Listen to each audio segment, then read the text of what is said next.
আসসালামু আলাইকুম রহমতুল্লাহ। আজকের ভিডিওটি মূলত আপনাদেরকে দেখানোর চেষ্টা করব আমাদের খামারের দৈনন্দিন সকল কাজকর্মগুলো। এখন আমাদের খামারে বর্তমানে 5টি গরু আছে। অতিরিক্ত গরমের কারণে প্রতিদিন আমরা গরুকে সকালে একবার অর্থাৎ 10টা থেকে 11টার মধ্যে গোসল করাই এবং দ্বিতীয়ত আমরা 12টা থেকে 1টা বা 1:30টার মধ্যে আমাদের গরুগুলোকে সুন্দর করে গোসল করাই। এতে গরু ঠান্ডা থাকে, গরুর দুধ বেশি হয় এবং গরু সুস্থ সবল থাকে। চাইলে আপনারা এই কাজটি করতে পারেন, যেটা আমরা করতেছি। যদি ভালো লেগে থাকে আপনারা এটা করবেন। আমরা গরুগুলোকে এখন আস্তে আস্তে ঝাঁপিয়ে দেব, একটা একটা করে ঝাঁপিয়ে দেব। ঝাঁপিয়ে দেওয়ার পরে আমাদের আজকে অনেক কাজ আছে। আমরা 3টা জমিতে আজকে আমাদের ঘাসের জমিতে, যেহেতু আমাদের গরু লালন পালনের সময় পর্যাপ্ত পরিমাণে ঘাস আমাদের দরকার হয়, কারণ পর্যাপ্ত পরিমাণে যদি লিফিয়ার ঘাস, জাম্বু ঘাস না থাকে সেক্ষেত্রে কিন্তু খামার করা অনেক টাফ ব্যাপার। তো সেক্ষেত্রে আমরা আজকে এই গরুগুলোকে ঝাঁপানোর পরে আমি অবশ্যই আমাদের ঘাসের জমিগুলো আপনাদেরকে দেখাবো এবং ঘাসের জমিতে আজকে আমরা ভিটামিন দেব। এটা স্প্রে করে দিতে হয়, 3টি জমিতে আজকে স্প্রে করে দেব এই ভিটামিনটা। তার আগে আমি আমাদের খামারের কাজটি সেরে নিচ্ছি। সকালে অবশ্যই আমাদের গরুগুলোকে আমরা সুন্দর করে খাইয়ে নিয়েছি। তো দেখেন আমরা এখানে কিন্তু মেইন সুইচ লাগাচ্ছি। আসলে মেইন সুইচটা লাগানোর কারণ হচ্ছে, এটা অনেকে প্রশ্ন করতে পারেন যে এখানে তো সুইচ বোর্ড বা মোটরের জন্য কোনো কম্বাইন বোর্ড দরকার ছিল, তো এখানে আপনি মেইন সুইচ কেন লাগাইছেন? আসলে এটা হচ্ছে আমাদের সাবমার্সিবল মোটর, 56 ইঞ্চি সাবমার্সিবল।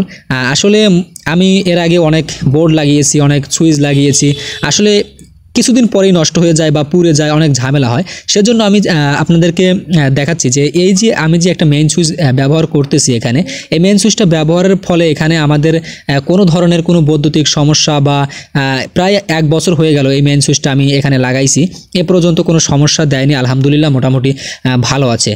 তো আস্তে আস্তে আমরা আমাদের খামারের গরুগুলোকে একটু ভিজিয়ে নিচ্ছি। গাগুলো ভেজানোর পরে সুন্দর করে এগুলোকে আমরা একটু ব্রাশ দিয়ে সুন্দর করে আজকে একটু ঘষে গোসল করাবো, কারণ গতকাল বৃষ্টি ছিল, বৃষ্টির কারণে আমরা আমাদের গরুগুলোকে ঝাঁপাতে পারিনি, বা ওই দিন ওয়েদারটা ঠান্ডা ছিল, ঝাঁপানোর দরকারও ছিল না। আজকে যেহেতু বৃষ্টি নেই, অতিরিক্ত গরম, সেক্ষেত্রে আমরা এখন একবার ঝাঁপাচ্ছি। আবার জমি থেকে আসার পরে ঘাস মাস কেটে এসে ঘাসের জমিতে আমরা ওষুধ দেওয়ার পরে আবার দ্বিতীয়ত এসে আমরা এখানে গরুগুলোকে আবার ঝাঁপিয়ে দেব।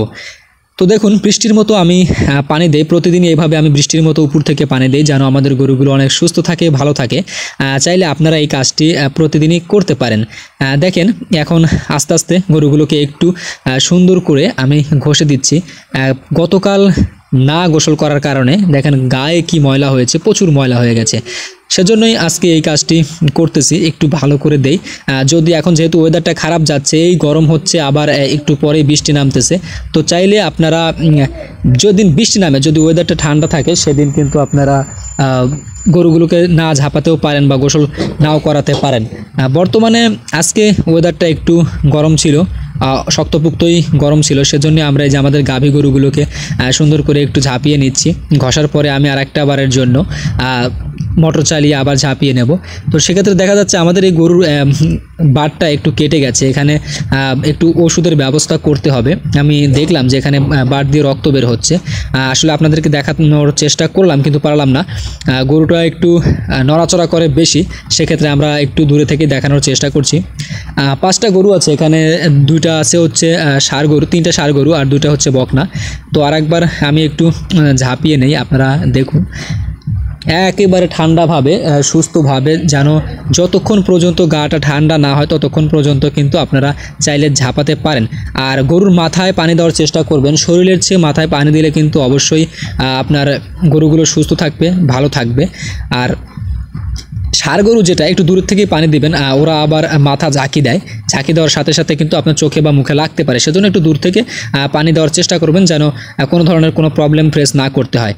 তো এখন বর্তমানে আমি আমার গরুগুলোকে গোসল করানো শেষ হয়ে গেল, আমি যাব এখন জমিতে যাওয়ার পরে আমি অবশ্যই আপনাদেরকে দেখাবো আমাদের ঘাসের জমিগুলো। তো জমিতে যাওয়ার জন্য পাত্রটি আমরা ভরে নিলাম, একাই তুলতে হচ্ছে, যেহেতু বাসায় কেউ নেই, কষ্ট হলেও একাই তুলতে হবে।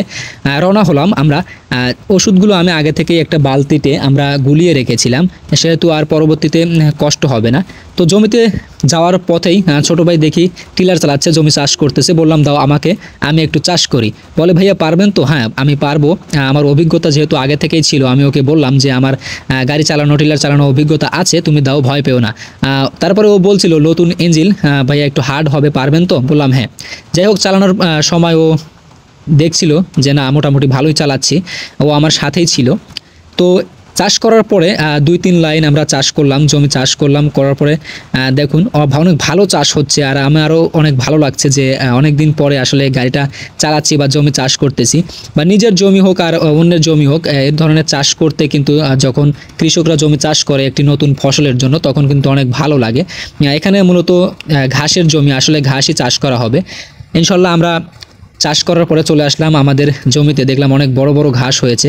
আর সাইডে আমরা দেখতেছি যে আমাদের যে আরও কিছু জমি ছিল, যেহেতু আমি আপনাদেরকে বলেছি যে জমি আপনারা যদি খামার করতে চান সেক্ষেত্রে কিন্তু অবশ্যই আপনাদেরকে অনেক ঘাসের জমির প্রয়োজন হবে। পানিটা আমরা বাসা থেকে নিয়ে এসেছিলাম, আব্বু বাসা থেকে নিয়ে এসেছিল 1 ঠিলা পানি। তো আমরা পরবর্তীতে অন্য একটি বাসা থেকে, যেহেতু আমাদের জমির পাশেই এখানে একটা বাসা আছে, সেখান থেকে আমরা পরবর্তীতে পানি নেব। তো যাই হোক আমার আব্বু আমাকে যে ওষুধগুলো গুলিয়ে দিচ্ছে, পরে আমি আস্তে করে পানিগুলো ঢেলে দিলাম। যেহেতু আমাদের ওষুধ ছিল এখানে, মাপ মতো আমরা দিয়ে দিলাম। আমাদের এখানে 3 বালতি পানি লাগবে, 3টা জমিতে 3 বালতি পানি লাগবে। তো আমরা 1 বালতি পানি এখানে দিয়ে দিলাম, পরবর্তী জমিতে যখন দেব তখন ওই বাড়ি থেকে পানি নিয়ে এসে আমরা অবশ্যই দেব। তো যাই হোক আমরা ওষুধটি ঢেলে দেওয়ার পরে ভালো করে গুলিয়ে আমরা মেশিনটি কাঁধে নিয়ে নিলাম। দেখুন এই যে সুন্দর করে কাঁধে নিয়ে নিচ্ছি। এখন কিন্তু আমার জমিতে আমি ওষুধ দেব। যাই হোক আমার এই জমিতে বর্তমানে অনেক ভালো ঘাস হয়েছে। এখন যদি এই ভিটামিনটা দিয়ে দিই, পরবর্তীতে কিন্তু আর ঘাসের চাহিদা আমি আমার গরুকে মেটাতে পারবো, কারণ পরবর্তীতে অন্য জায়গা থেকে আমাকে ঘাস সংগ্রহ করতে হবে না। এই ভিটামিনটা অনেক ভালো। আমি প্রতি মাসেই যখন আমার ঘাস হয়, এই যে আধ হাত বা 1 হাত এই সময় যখন ঘাসটা হয়, আমি প্রতিবারই আমি এই ওষুধটি ব্যবহার করি। এতে ঘাসগুলো অনেক নরম হয় এবং দেখতেও অনেক ভালো লাগে, কালো হয় ঘাস, নরম হয় এবং বড় হয় তাড়াতাড়ি। তো যাই হোক আব্বু আমাকে বলে দিচ্ছিল যে কোথা দিয়ে ওষুধটি দিতে হবে। আসলে ওইখান দিয়ে ছোট ঘাস ছিল, সেক্ষেত্রে আমরা ওইখান দিয়ে দিচ্ছি।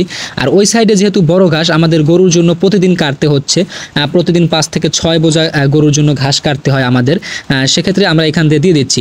এই জমিতে শেষ হওয়ার পরে একটু জিরিয়ে নিলাম। আসলে অনেক গরম, এখানে রোদ প্রচুর, পানি খাওয়ার জন্য চেষ্টা করতেছি কিন্তু পানি নেই।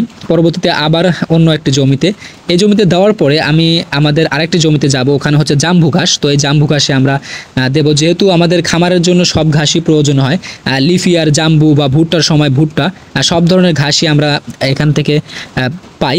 আসলে একই ঘাস যদি আপনি গরুকে খাওয়ান সেক্ষেত্রে কিন্তু কেমন যেন হয়। আমাদের প্রতিটি গরুর জন্য, যেহেতু গাভী গরু একটু লিফিয়ার ঘাস খেতে ভালোবাসে, সেক্ষেত্রে আমরা লিফিয়ার ঘাস, আমাদের ষাঁড় গরুর জন্য জাম্বু আছে, সেক্ষেত্রে আমরা সব ঘাসই সব গরুকে খাওয়াই, একটু মিলিয়ে মিশে খাওয়াই। এখান থেকে 4 বোঝা বা ওইখান থেকে 3 বোঝা, 6-7 বোঝা ঘাস যেহেতু আমাদের প্রতিদিন দরকার হচ্ছে আমাদের খামারের জন্য, সেক্ষেত্রে আমরা 2 জমি থেকেই ঘাস কাটি। এখান থেকে 3 বোঝা, ওইখান থেকে 3 বোঝা আমরা ঘাস কাটি। যাই হোক এখন আমাদের এই লিফিয়ার ছোট্ট আর একটা জমি এখানে প্রায় 12 ডিসিমালের মতো, 12 ডিসিমালের মতো আছে। এটা আমরা এখন ওষুধ দিয়ে দেব।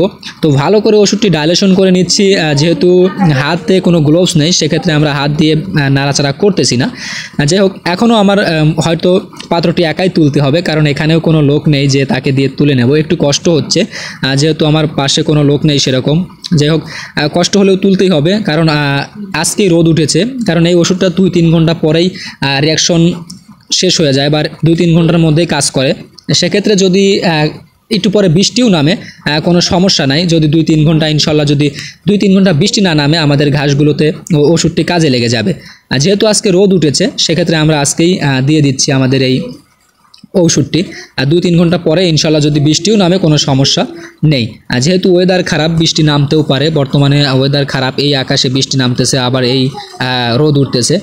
তো ইনশাল্লাহ আমরা এগুলো দিয়ে দেব। আরেকটা কথা আপনাদেরকে বলে রাখি যে এই যে ঘাসগুলো আপনারা যদি লিফিয়ার ঘাসগুলো রোপণ করেন আপনাদের জমিতে, সেক্ষেত্রে কিন্তু অনেকটুকু লাভবান হতে পারবেন। কারণ এই লিফিয়ার ঘাস থেকে আপনাকে পরবর্তীতে জমি চাষ করতে হবে না, পরবর্তীতে আপনাকে ঘাস রোপণ করতে হবে না। অনেক ঝামেলা আছে না, যে আমরা জাম্বু ঘাস বা ভুট্টা ঘাস রোপণ করলাম, একদিন কেটে শেষ করলাম বা 1 মাস খাওয়াইলাম, পরবর্তীতে আবার ওই জমি চাষ করতে হয়, পরবর্তীতে আবার জমিতে সার প্রয়োগ করতে হয়, কীটনাশক দিতে হয়, পানি দিতে হয়। ঠিক আছে, দেখেন আমার ঘাসগুলো অনেক সুন্দর হয়েছে, অনেক সুন্দর হয়েছে। যাই হোক, আমি আগেও বলেছি যে ঘাস ছাড়া কিন্তু খামার টিকিয়ে রাখা সম্ভব নয়, কারণ একটি খামার টিকিয়ে রাখতে হলে অবশ্যই আপনাকে ঘাসের ব্যবস্থা করতে হবে, পর্যাপ্ত পরিমাণে ঘাস আপনাকে থাকতে হবে। যাই হোক, আমরা বর্তমানে এখন পরবর্তীতে এই জমিতে কীটনাশক দেওয়ার পরে আমরা এখান থেকে চলে যাব বাসার উদ্দেশ্যে। এখান থেকে একটু পানি খেয়ে নিচ্ছি এবং অন্য জমির জন্য একটু পানি নিয়ে যাচ্ছি, যেহেতু আর একটু বাকি আছে। তো যাই হোক, আমরা দেখতে দেখতে প্রায় আমাদের ঘাসের জমিগুলো আমরা ওষুধ দেওয়া শেষ করলাম। এখানে একটি গরু দেখতে পাচ্ছি, এটা হচ্ছে দেশাল গরু, বাড়িতে লালন পালনের জন্য বা দুধের চাহিদা মেটানোর জন্য এই গরুকে লালন পালন করা হয়েছে। তো বাসায় চলে আসলাম, আসার পরে যেহেতু কালকে বৃষ্টি হয়েছে, আমাদের খামারটা দেখেন ভেঙে গেছে, নতুন আমরা খামার করেছি। এখানে মাটি দেওয়ার সঙ্গে সঙ্গেই একটু দেবে গেছিলো, সমস্যা নেই, তারপরেও আমরা খামার উঠিয়েছি। কিন্তু এভাবে যে ভেঙে যাবে আমরা বুঝতে পারিনি। আমাদের মুরগির খামারটা মানে ভিতর দিয়ে কালকে বৃষ্টি হয়েছে, দেখেন এই যে ভিতর দিয়ে পানি ঢুকেছে, মানে ইন্দুরের যে একটা গর্ত আছে, এই গর্তর মধ্যে দিয়ে পানি ঢুকে আমার খামারটা একটু ভেঙে গেছে মাটি। যাই হোক, চলে আসলাম। আম্মু বললো যে কুমড় পাড়তে হবে, চাল থেকে কুমড়া। তো আমি চালে উঠছি। চালে উঠে আপনাদেরকে কুমড়াগুলো একটু দেখাই যে অনেক কুমড়া হয়েছে চালে। এত কুমড়া আমি দেখিনি আগে কখনো, মানে এত হয়েছে অনেক আগে থেকেই, মানে বুড়া হয়ে গেছে আর কি, যেগুলো সাদা বাত্তি হয়ে যায় বুড়া হয়ে গেছে অনেক। সেক্ষেত্রে আমরা ওগুলো আর কাটার চেষ্টা করলাম না, যেহেতু সব বুড়া হয়ে গেছে ওগুলো আর কাটবো না। এখন যেগুলো একটু চালা আছে বা ছোট আছে ওইগুলাই কাটার চেষ্টা করব। যাই হোক, কুমড়াগুলো আপনাদেরকে দেখানোর চেষ্টা করি যে আমি কয়টা পাই। এখান থেকে পড়ে যাব কি না জানি না। আমাদের এখানে মইও নেই, এমনি উঠেছি, মই আনার সময়ও নেই, যেহেতু শুক্রবার আজকে আমাদের জুম্মার নামাজ পড়তে হবে। তো যাই হোক, মোটামুটি 2টা পেয়েছি, সামনে আর একটা আছে, দেখতে পাচ্ছেন অনেক সুন্দর একটি চাল কুমড়া। এগুলো ভাজি করে বা রান্না করে খেলে কিন্তু অনেক টেস্ট। তো যাই হোক, আমি আস্তে আস্তে নামার চেষ্টা করছি। 3টা কুমড়া আমরা পেয়ে গেছি। তো মূলত আজকে আমাদের ভিডিওটি ছিল যে আমরা প্রতিদিন আমাদের খামারে দৈনন্দিন কি কাজ করে থাকি আপনাদেরকে সেটা দেখানোর উদ্দেশ্য ছিল। যাই হোক, আজকের ভিডিওটি এখানেই শেষ করছি।